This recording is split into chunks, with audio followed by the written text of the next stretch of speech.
Why, Jen? Why are you wearing Halloween things when it's fucking May?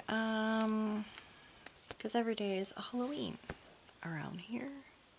Who really cares anyway? The world's fucking insane anyway. We might as well just celebrate all the things at once, because you never know when today might be your last. Oh, that's a way to start a video. Jesus Christ. Hey folks, my name is Jen. Pardon the problematic opening. I feel like I'm out of practice because I have not really been posting any videos recently because I haven't been working on videos recently. My brain is a fucking hellscape and I've basically been spending the entire time doing other things. Mostly, for the past couple of weeks, I've been spending my time trying to pretend that I don't exist within this reality. Mostly by reading. Which I will show you because this video is my April reading wrap up, or it will be my April reading wrap up. So I will be showing you and talking about the books that I did actually read, but I guess I should also do a mention of the other reading that I've been doing this month, which has mostly been in the realm of fan fiction, and it has mostly been Heated Rivalry long game related fan fiction. I have fallen down the Holland pipeline and no one can save me. It's a delightful place to be. I've been enjoying myself immensely, or immensely as a human being can feel right now at this juncture. It is the only thing keeping the daily scaries under control. So that's where our focus is right now, or at least where my focus is right now, other than, other things. Kind of trying to take a social media break, which feels very irresponsible of me as a human being in this day and age and life and everything. But you know what? We all have things, and my things feel like a towering Jenga pile of nonsense right now. So, existing within Smutland. Yeah, I've been reading a lot of fan fiction. I'm not going to share the particular fan fictions within this video. There are a handful, I will say, that are my favorite of the bunch, but I have read a lot of them. I do have them saved. I'm going to be putting them into a spreadsheet. I've started putting them in a spreadsheet. I do have them like bookmarked on AO3 and stuff, but I am going to put them in like an actual spreadsheet. And I figure once I'm done compiling them, then maybe I can like post that within my next video where I'll talk about it, which I'm thinking I will probably talk about them a little bit more in my spring things video, if that makes sense. Or my spring vibes, rather, when I post that video. Or when I do that video, or you get me. I will talk more about them then. Not all of them, because dear God, I have consumed a lot of fanfiction, but I will probably talk about my favorites, and then, like I said, I'll share the list of the grand old list of things. I've read a lot of them. I have only DNF'd 2. That was a lot of nonsense that you probably don't care about that much. Yeah, like I said, I've been doing a lot of fanfiction reading, and I did manage to read a few other books as well. I read 6 books over the course of April, 6 books to completion. I also got partway through a couple of other books. I got a couple of chapters into my reread of The Long Game.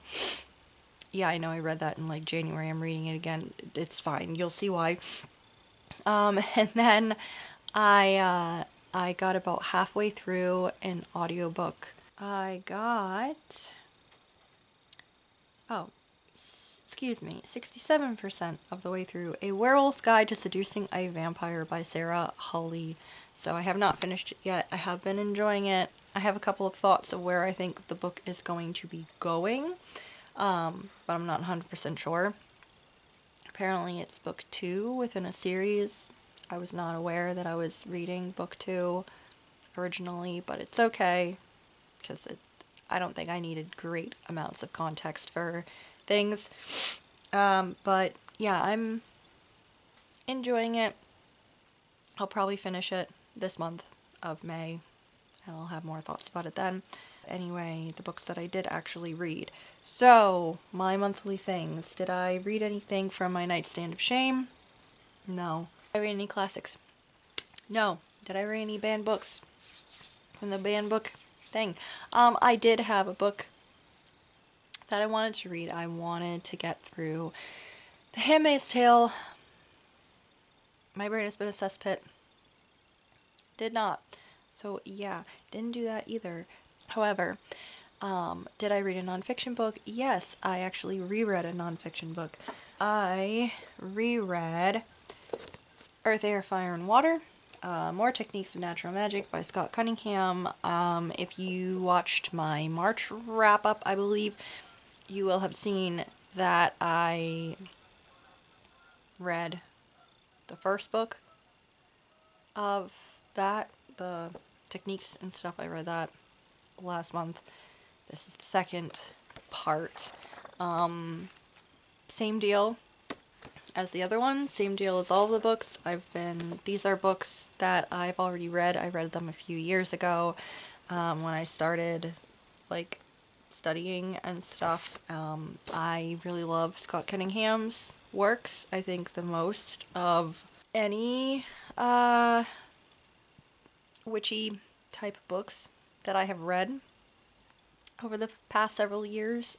Granted, I haven't spread my wings out as far as I could as far as reading a lot of them goes, but I do really like a lot of his books, and I own quite a bit of them, because I just kind of like his overall approach for the most part.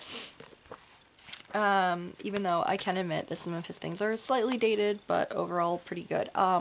I think I mentioned this previously in my other videos where I talked about the other books that I've been going through. I decided to reread these books a little bit more slowly, study them a little bit harder, and fill them with my own personal notes, some of which are reiterating or emphasizing certain things. Some are questions that I want to answer myself, and then some are just me making some commentary or whatever within the pages. So that's what I've been doing, just kind of personalizing them and doing that kind of thing with these books. This one is much like the other book, which was like, what, Earth Magic, I believe? Earth Power, excuse me. Yeah, it's much similar to that. It does the same stuff where it talks about these 4 elements, but then it goes deeper within them to other magical type things. Talking about stones, magnets, candles, stars, mirror, ice, wishing wells, ocean magic, stuff like that. It also has a section on creating your own rituals in the back, which is very cool. And I really like how in depth it goes. And I think one thing about this, and one thing about his writing in general though, that definitely should be noted, is that he does have a lot of like spells and suggestions and things and stuff that you could actually do, but some of the things that he talks about, like, you could do them, but it's also just like, I think he collected a lot of like folk magic and stuff, so a lot of things that he kind of references or talks about are kind of older things, and it's just like interesting stuff, but maybe not necessarily stuff that you would do, but still kind of cool. But a lot of it is like actual things, like actual spells, actual rituals, actual things that you could use and that are useful. Yeah, very interesting. I enjoyed my reread of this. I do have to say, one part of his that is a little bit dated is the suppliers and stuff like that, because of course he was writing these books in like the 80s, early 90s, and some of these places no longer exist. So you just have to double check. I don't think I actually went through and marked in this book, but I did in my other books which ones no longer exist or where they've moved or whatever. So if you do pick up any of his books and you look at like his reference stuff in the back, you might want to make sure whether or not those things actually still exist, those books are still there, the publishers are around, like that kind of thing. So yeah, nice little dive back into this. So yeah, I gave this book 4 stars, and I am moving on to another one of his probably this month. What else did I read? Everything else that I read were romance novels, which should not really be surprising at this juncture. Let's talk about the audiobook, I guess, that I read first. So first of all, the audiobook that I read is called 3 Swedish Mountain Men. Yeah, I know. It's by Lily Gold, and this is an audiobook. I think I discussed in the last wrap-up, maybe, that I had finished or caught up, or not really caught up, but I had gotten to a certain place within the Iceblend and Barbarians books to where I didn't think I was going to be reading any more, or right now I'm not going to be reading any more. But I caught up in those and was like, I want something else. And I knew that I was going to have all the physical copies of the Game Changer series, so I didn't necessarily want to listen to an audiobook of them, even though I had listened to bits and pieces of a couple of them. So I wanted something else. But the trouble is that now, having read Rachel Reed's writing, I feel like regular contemporary straight romances are ruined for me. So, yeah, I was like, man, I want to read something else. I want something a little bit on my comfort zone, or I just want more Kimberly Lemming. I want silly but spicy fantasy romance stuff, or something, something out there, something crazy or whatever. So I was looking through other options and like other things. I did find a couple other sports romances that I might try out, but that's tough because it's like I know what I want, and it's more of the Game Changer series, and these particular things are not those. So I'm trying to take a pause and read other things so my feelings don't cloud those books, because they're probably perfectly fine books. It's just I want more of a very specific thing, and I'm not having that specific thing right now. Hence all of the fucking fan fiction. It's fine. Yeah, anyway, long explanation aside, I saw a book titled 3 Swedish Mountain Men, and I said, what the fuck? That sounds like the punchline of a joke. What's going on here? So I clicked on this, looked at the synopsis. Basically, there is a girl named Daisy. It is not her real name, technically. She's calling herself Daisy. She had something really shitty fucking happen. Spoiler alert, you go through most of the chunk of the novel before you actually find out what actually happened. There's hints, but you don't get the full picture until much later. So hopefully you're okay with that long of a what the fuck is happening. I was starting to get frustrated to get to that point, but it's fine. Anyway, she had something really shitty happen to the point that it has cost her her job teaching art in a high school, and it has also cost her her reputation. Her friends and family don't want to speak to her, don't want anything to do with her, basically kicked her out. It involves her ex. He is a complete asshole. Her life is pretty much ruined. She has to shut down like her social media. It's been like a whole thing. So she decides that to get her life back on track, or just get away for a while, she is going to leave. She wasn't in London. Where was she? Brighton? Ooh, somewhere in England. She's English. She decides to leave there and go to Sweden for a while to see the Aurora Borealis and paint that, because she's an artist, work on her commissions, lay low for a while, try to breathe while she regroups, figures out what the fuck to do, and relaxes somewhere in the middle of nowhere up in Sweden, where hopefully nobody knows who the fuck she is. She goes up there, runs into some issues up in Sweden, gets attacked by a moose, which you might laugh, but moose can be fucking scary. Not like, you know, that killer unicorn movie or something, like not in that part, but moose are big and kind of dumb, and it's a thing. Whatever. Gets in situation, gets kind of rescued out of the situation by 3 Swedish mountain men.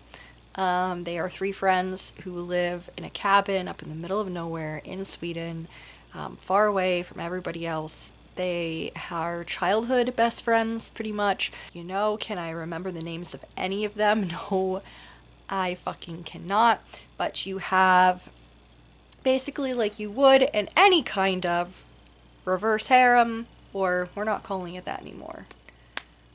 Why choose? Technically, that's what we're specifically calling it. I'm just calling it the reverse harem because that's an anime. That's what it used to be largely referred to and stuff, and what I mostly consumed in my formative years.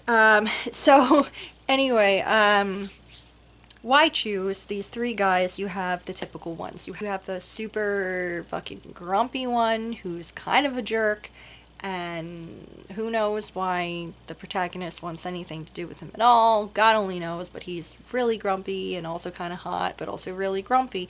Then you've got this sweet sunshine little golden retriever who's also very sexy and flirtatious and blah blah blah. And then you have the cool and calculated, kind of broody, but also very sweet and romantic and a little bit pushy guy wearing the glasses. Alright, you've got your 3 types. You've got the typical ones right here. Okay. She ends up needing some help. Can't find a place to stay. They end up allowing her to stay with them a little bit while her car gets fixed. And she figures her life out a little bit. She doesn't have a lot of money. She needs to make some commissions so she can have money, so she can finish fixing her car, so she can get the fuck where she's going else. In Sweden, a storm happens. It is that part of the season where storms are happening a lot. Yeah, she's holed up with these guys. They don't know her secret. They don't know anything about it. She's trying very hard to keep them from finding out who she is, finding out what the thing is that happened, and meanwhile kind of bonding with all 3 of them and getting involved in a sexual relationship with all 3 of them. It starts out making out with one, then she makes out with the other, then she's fucking 2 of them, and then the 3rd one ends up getting involved too for said coitus. So yeah, lots of spicy things. This was an audiobook, so I got to listen to the book be narrated by, I think it was only 2 narrators. It was the one doing Daisy, and then the one guy doing the 3 guy voices, and he seemed to change his, like, accent very slightly, or change his tone just a little bit for each of them. And yeah, it was alright. I did find the whole living up in the mountains cabin thing, I mean, I was very interested in that aspect of it. I was very curious as to what a terrible thing happened that drove her away, and I guessed almost correctly. Like, I kind of sort of guessed mostly correctly, but then I was like, that can't be right, because this wouldn't be as huge as it was. So that part I didn't really like that much, because it was a big thing, but I didn't feel like it was a big thing that needed to be as life-ruining as it ultimately ended up being. So that I was a little bit kind of mad at. spice levels, I think, were fairly good. There were a couple of things that happened within there that I'm not particularly into. I don't know how I feel about no, it wasn't a threesome. It's technically an orgy, isn't it? Because it's more than 3 people. So isn't that technically the definition of... Man is really glad that I don't get paid money for any of these videos. So, yeah, interesting, entertaining. I learned some things about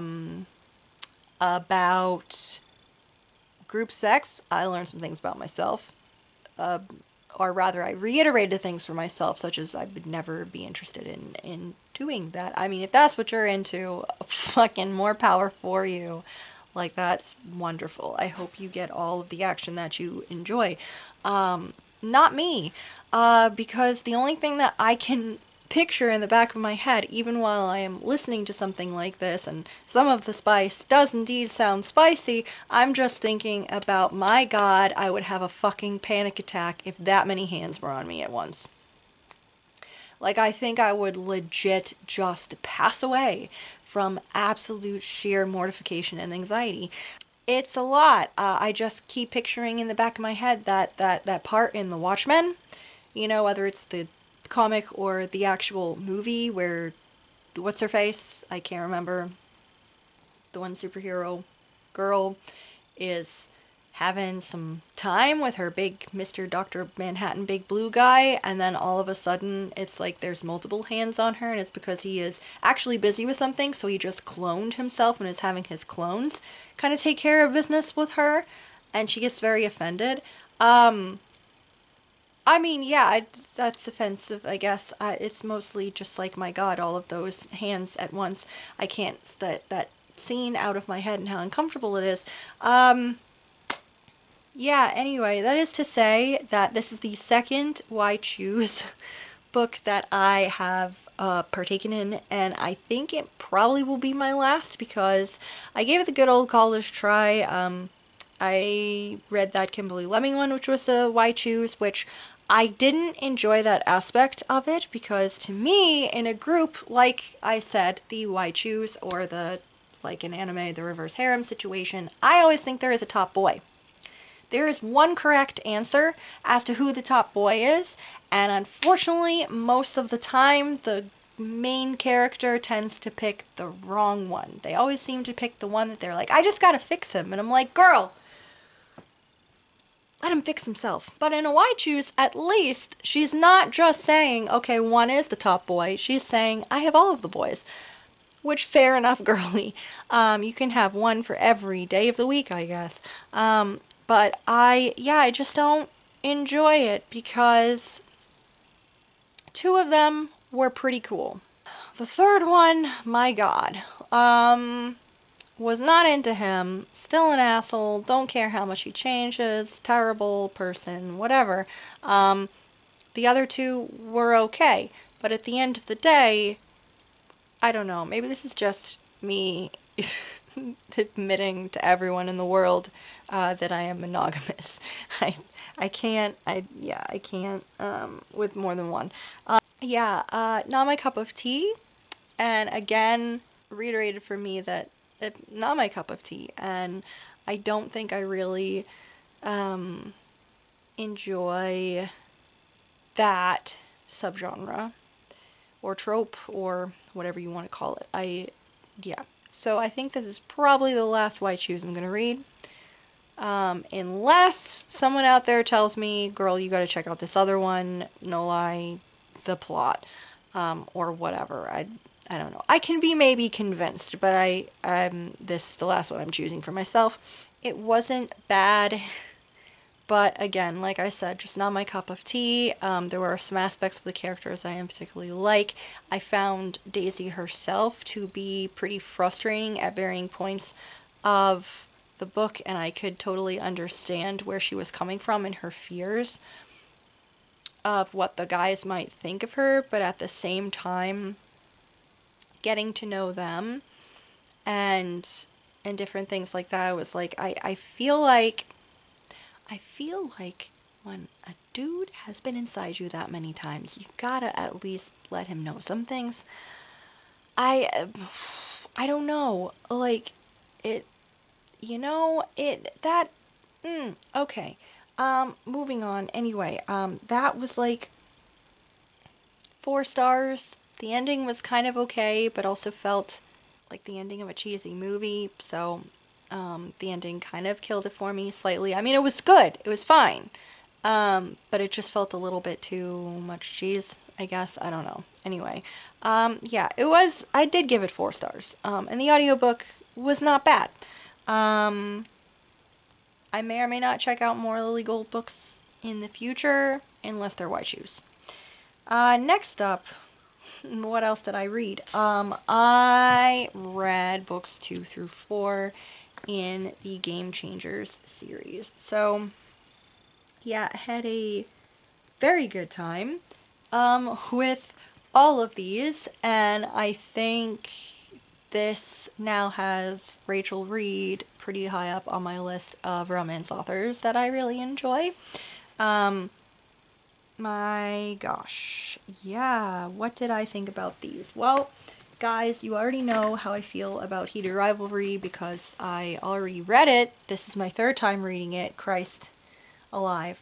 I read it in December, and then what did I read it again in, like, January or something? I have a problem.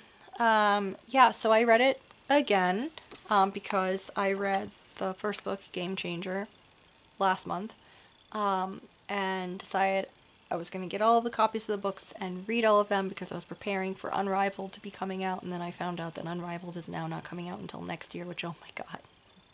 What?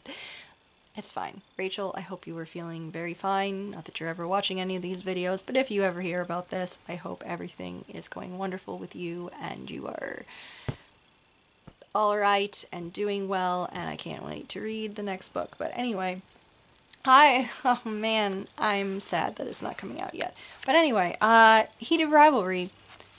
Love my reread of it yet again.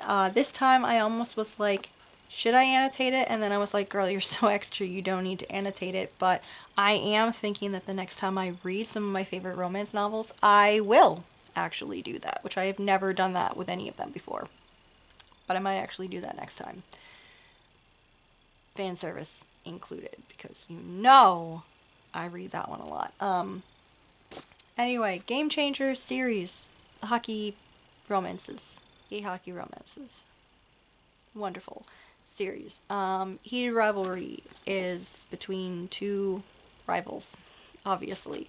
Ilya Rosanov and Shane Hollander, they have been rivals since pretty much their rookie season. Before their rookie season, even, they are hyped up as generational talents and wonderful hockey players, and they basically are bringing their teams, the Montreal Voyageurs and the Boston Bears, or if you watch the show, the Boston Raiders.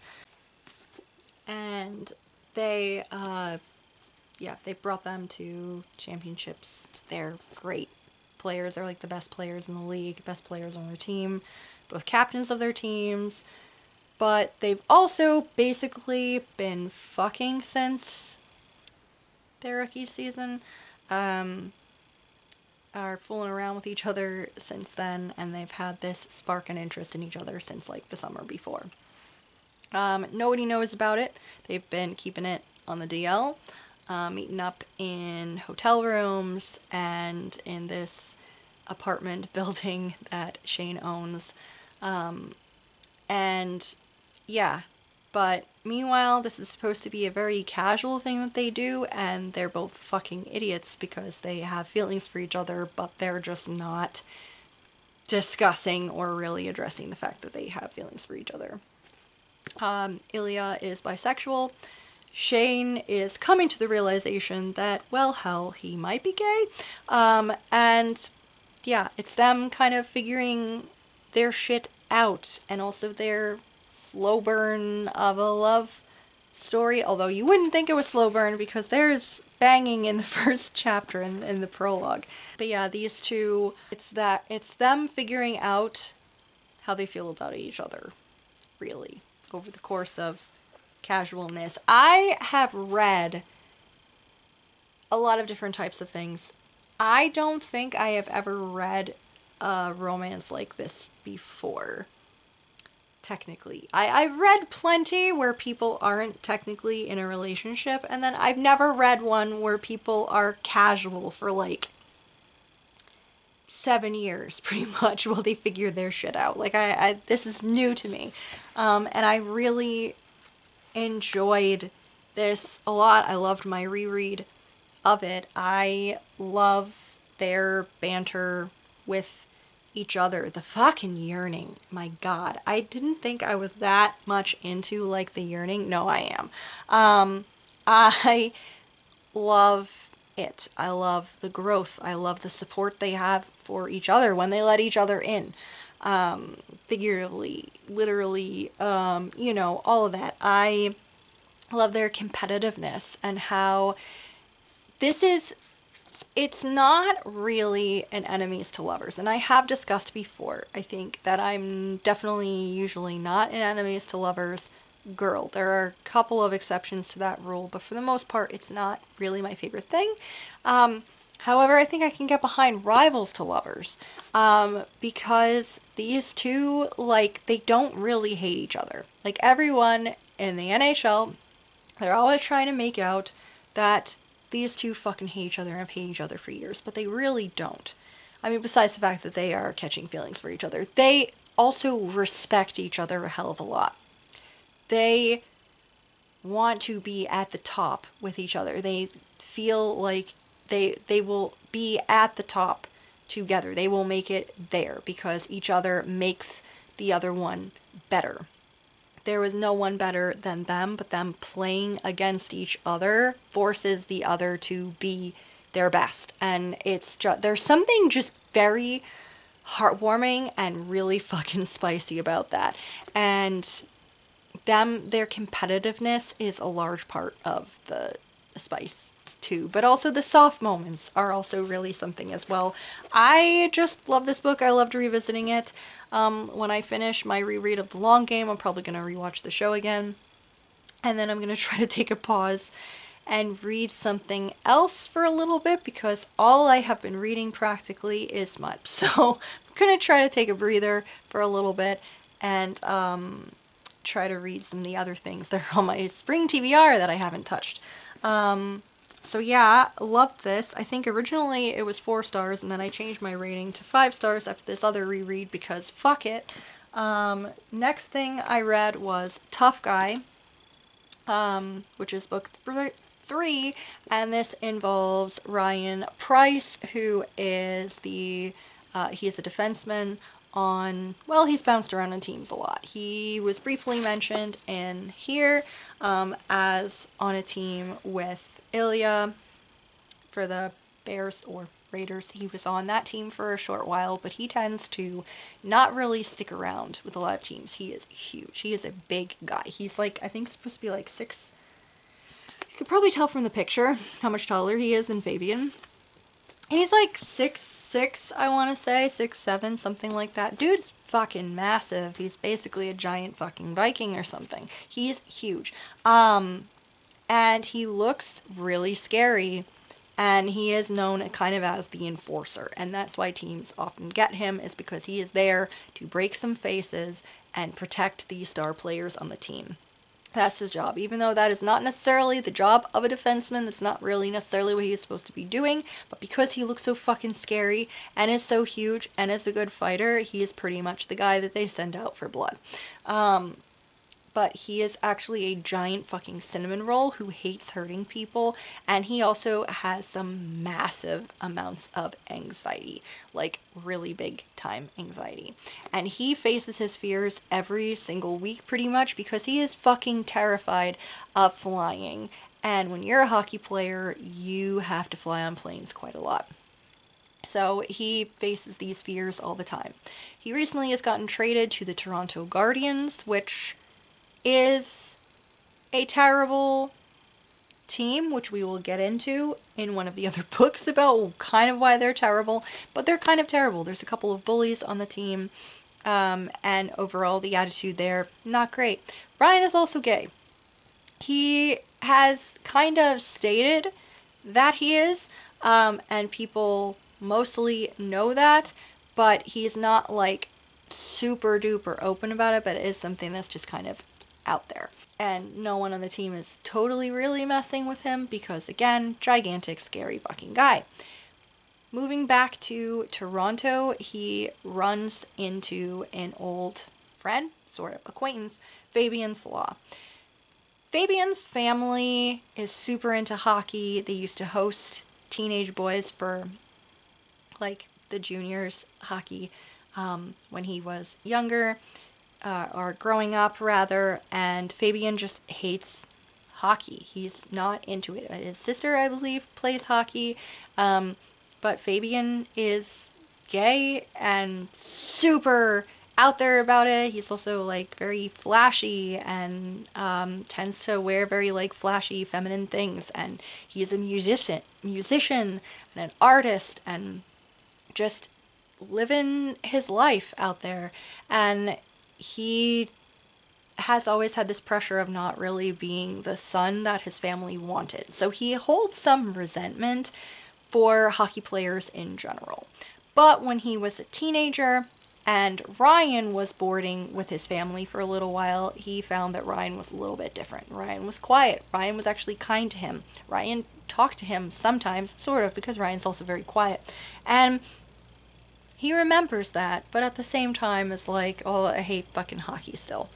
These two bump into each other again and start a reform, like a friendship, like an actual friendship that they could have really had when they were teenagers, and both kind of admit that they've always maybe had a little bit of a crush on each other. Mind you, this is, I think, like 10 years, 12 years or something since the last time that they saw each other when they were teenagers. So, time has gone by.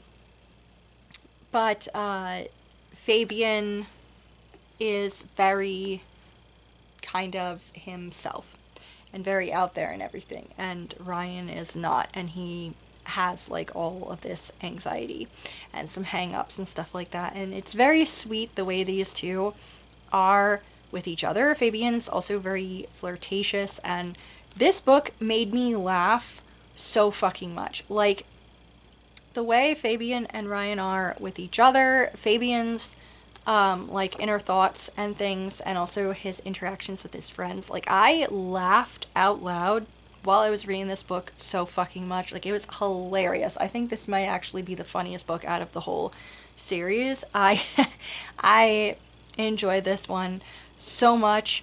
The spiciness was so spicy. It was very beautifully done. It was so careful and sweet, and I loved it. I am a sucker for childhood friends turned lovers and things like that, and this kind of was along the lines of that, and it warmed my heart so much. I really adored it. I desperately want to know what the hell Fabian's music is. And I'm very curious if we're going to see any of that at all in the long game, because in the long game, Shane and Ilya end up going to a performance of Fabian's. So I'm very curious, because I'm hearing like descriptions and stuff like that in there, but I'm not quite fully picturing, I think, what Fabian's sound actually is. And I'm very curious about what, if that will be included, what Jacob Tierney and Rachel Reed think about that. And I'm very curious. But yeah, I was very interested in that. I think the one thing that I kind of had a problem with this in here was Fabian's major dislike for hockey, to the point of trying to discourage Ryan from playing, sort of. I mean, he kind of did, but he didn't. And I did understand kind of where he was coming from, because Ryan has reached a place in his career that he doesn't find it fun anymore, because he is not really playing hockey. He is there to break people's noses, and he hates that. He hates being the muscle, and he'd rather be a hockey player. And so I can understand where Fabian's coming from in that sense, because he sees how unhappy Ryan is, and he wants Ryan to be happy. And he also hates seeing Ryan that way, beating the shit out of other people. Like, it's not fun. And I guess I can kind of understand that, but I think that's the only thing I really had an issue with in this whole book, was just that little bit. Everything else I really enjoy. Like I said, super cute, absolutely hilarious, very spicy, and I'm very curious to see, yeah, any ideas what Fabian's music actually sounds like. But I really enjoyed this, and honestly, man, I'd really want to see more, because Ryan's family, especially like his sister, sound like the absolute sweetest ever, and I just want to know more about his family, and I want more of these two because they're very cute. But yeah, I enjoy that one a lot. That was 5 stars. I also read Common Goal, which is book 4, and this one features goalie Eric Bennett. He is one of Scott Hunter's best friends, and he is on the New York Admirals with Scott Hunter. He is basically coming to the end of his career. He's getting ready to retire. He hasn't told anyone yet that this is where he's at, but he's done. You know, he's tired. His body is tired. He is 40. How old? I can't remember. He's in his 40s. And he is just very much done with all of this. He's been having a rough time. He got divorced from his wife the previous year. It was kind of amicable. They both just didn't really love each other anymore. And it's done. But he is lonely, he's sad, and he is trying to come to terms with the fact, part of himself that he is buried for so long, which is the fact that he is bisexual.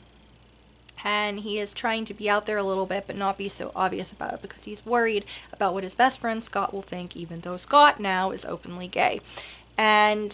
But he is kind of worried that maybe Scott will be disappointed or mad at him for not having shared his own sexuality previously. So Eric has had a lot going on. Enter Kyle. He's a graduate student. He was mentioned in Game Changer, I believe, as someone that Kip knows.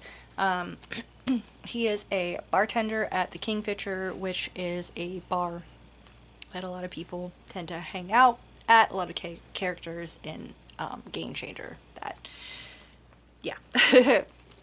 So Kyle is very flirtatious. He's just hilarious.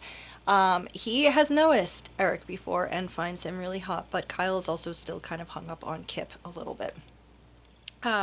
Even though Kip and Scott are very much, like, into each other, have eyes only for each other. Eric, meanwhile, has found Kyle to be kind of attractive, but at the same time, he is like, wow, this guy is 25 years old. Eric is like 41, 42. He is like, well, this is a gigantic age gap.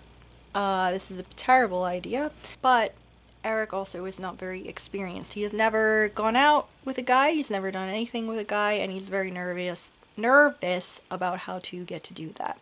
And ends up arranging, through talking with Kyle a little bit and getting to know him better, ends up arranging with him a friends with benefits kind of situation where Kyle will kind of teach him the ropes and, you know, help him get to the point of trying to pick up someone else. And, you know, help him experience some firsts and stuff like that. And meanwhile, he is starting to really get feelings for Eric, and Eric is also starting to really get feelings for him, but at the same time feeling like, wow, I'm a broken down horse. Why am I gonna shove this poor kid into my nonsense or whatever. This was also pretty cute. This one was also spicy. It had a little bit more of a slow burn thing to it because it took a while for things to get down to business, basically, in this one. And I will say, out of the whole bunch, I think I liked this one less, which was sad because I was excited because goalie romance. Goalies. I love goalies. I think they're my favorite hockey players, to be completely honest. So I was like very into learning about this, and I was excited to find out, oh hey, it's Kyle again. Awesome. I'd love to see him get a happy ending. While a younger me had no problem with age gap romances, namely because I've read so very many of them where one was like 20 something years old and the other was a 400-year-old vampire. Like, I was into that shit. That was my bread and butter. I was wow, reading all of that. At this juncture in my life, mostly still kind of being interested in the 400-year-old vampires, but reaching a point in my life where I'm looking back on my own existence and thinking, wow, was that dude who said all of those things to me when I was like 16, was he actually grooming me? This adult man. That's awkward. You know, you do. You get to a point in your life where you're like, wow, this was probably an unacceptable interaction to have with people. And you start getting to a point where you're like, wow, why do all of these people who are famous right now look like literal fucking children? Probably because I was in high school when they were fucking babies. So, you know, you start thinking differently about these things. I much like Eric Bennett, couldn't quite get over the age gap thing for the majority of this book. I will say, I do think it was very sweet. I did like the ending. I thought it was very cute, and everything, but I wasn't as enamored with this one as the others, and I think largely that just had to do with the age gap thing. And maybe it wouldn't have been as such a big deal if it wasn't fucking brought up so much and was such a clear and obvious thing, but it was just, yeah, it gave me some slight uncomfy feelings, and I wasn't as fully into it, even though these are two very consenting adults, and the 25-year-old was very much had all of the cards in this book. Eric did not know what he was doing most close to anything, and Kyle was very much happy to teach him the ropes. So that the dynamic that you would be worried about probably was not really much of a worry, but it still, I don't know, it gave me pause, basically. So this one I gave more of a 4-star rating than a 5-star because I just couldn't quite get over the age gap stuff myself. But I did like seeing the characters from the New York Admirals again. I love how Ilya is just throughout all of these. He is just throughout all of these. You do see Shane very slightly in there, but I love how Ilya is just like floating throughout all of these books. He's everywhere. And I kind of love it. But yeah, it was pretty good, but definitely my least favorite out of the series so far. And then I also read Role Model, book 5, which is following Troy Barrett, formerly of the Toronto Guardians. The shitty team, the one that has the bullies on it. Well, Troy was one of the bullies at one time. He and his former best friend, Dallas Kent, who is a real piece of shit, they were not the greatest. You know, bullies, homophobic. Dallas has a tendency to treat women like garbage. Very misogynistic, very, like, there's a lot of stuff going on. And this book, I wasn't sure how I was going to feel about it initially, honestly. Just because of the bits of Troy Barrett that I had seen in the other books, and I was just kind of like, not sure how I'm feeling about this entirely. Especially with such a sweet cinnamon roll like Harris. So, anyway, the thing is that Troy has been traded to the worst team in the league, the Ottawa Centaurs, which is a team that Ilya Rosanov has recently been traded to as well. And everybody still can't figure out why the fuck he would get traded there. There's reasons. Obviously, if you know, you know. So Troy is feeling very uncomfortable. This is a weird trade that has happened all of a sudden. His entire life uprooted. Because he recently got in a fight with his former best friend and star teammate of the Toronto Guardians, Dallas Kent. Because Dallas Kent has been accused by a bunch of women of sexual abuse and harassment and a lot of other things. And Troy was filmed screaming at him and fighting with him about being the shitty person that he is and how he believed the women. Which, of course, went viral. It was the whole thing. He was immediately traded to, again, Ottawa Centaurs, which is viewed as the worst team in the league. Troy is not happy. Troy just wants to do his time here and hopefully get some good scores and manage to get the fuck out again. And Troy himself is coming to terms with a lot of things. First of all, his friendship with that piece of shit and how much it's made him be a piece of shit over the years. And also dealing with his own deeply held homophobia because Troy is gay. And he has been keeping this a deeply held secret for years because he is trying to desperately be the type of man that his father wants him to be. But his father is also a gigantic piece of shit. Troy is going through it. Troy's got some growth. But Troy is also like 24, 25 years old. He is figuring himself out. So he starts out on this team. He's a little bit standoffish.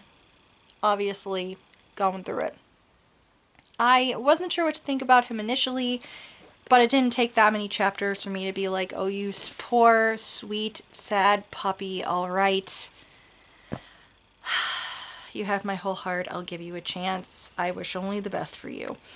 Please figure your shit out, dear God. In comes Harris Drover, who is the social media head for the Centaurs. He is very bubbly. He is very openly gay. The entire team loves him. He is their friend. He is included in things. He loves hockey. He lives and breathes hockey. He wanted to be a hockey player so much when he was a kid. But Harris also has had heart problems since he was a child, and so he was never able to play hockey. However, he loves the fact that he gets to do this as part of his job, is be their social media manager, even when they stress him out. And he is also a sweet cinnamon roll who wants to see the best in pretty much everyone. And he decides, after some observation of Troy Bennett, that Troy Bennett just really needs a friend. And he is really fucking awkward. So Harris decides he is going to be that friend for Troy Barrett. This is fucking adorable. My God, you guys, I didn't think that anything could possibly bring me more delight than Shane and Ilya. I'm still up there. That's still tippy top. But my God, you guys, they're so fucking cute. I couldn't deal with how cute this was. Also really hilarious. Like, I laughed a lot with this book as well. Like, I really genuinely found this really funny. And Troy, I just wanted to just ruffle his hair. And Harris is adorable. They're both so stinking cute, and I really loved their friendship and relationship. And Troy, I think, out of anyone in this whole series, has the most significant and largest character growth of the entire thing. And this does take place over a period of time. Like, this one, over, like, months and months. And my God, you guys, this was so cute. And it's funny because part of this takes place at the same time as some events within the long game, so you'll see a repeat and everything. But it was interesting seeing it from, like, a different perspective. This I now understand why people rate this as high as they do on their tier ranking lists of this series. It was so stinking cute and adorable, and it made me tear up at one point, and it was so cute. And again, the character growth, wonderful. Spicy. Oh my god, the spice. I was into the spice in here. Yeah, I really love this. This is another favorite of mine for the series. This was a 5-star, and damn do I just want so much more of Harrison Troy. Yeah, just so much more. Also, Chiron is adorable. So yeah, that was everything that I read in April. I had such a good time, as you can tell. Really, really loving this series. I honestly, you guys, I have felt so spoiled over the past few months for the romance novels that I have read. I mean, I have had a couple of stinkers here and there, but honestly, the stuff that I've been reading is so fucking peak. Like, Rachel Reed, fantastic. Kimberly Lemming, dear God, a wonderful time. Like, the fact that I've read fan service, like, fucking, I don't even know how many times at this point. You guys, just such a good time. I'm having such a good time with a lot of these books. I feel like I've really found my little niche, or niches, for romance novels. So, yeah, had a wonderful time with this series. I feel like if you're curious about it, you should definitely check it out because it's really good. Spice is spicy. The romances are adorable. So worth it. There's also a lot of funny shit in here. And the hockey is, I think, the perfect amount for someone, whether you are a super hockey fan and have been for a while.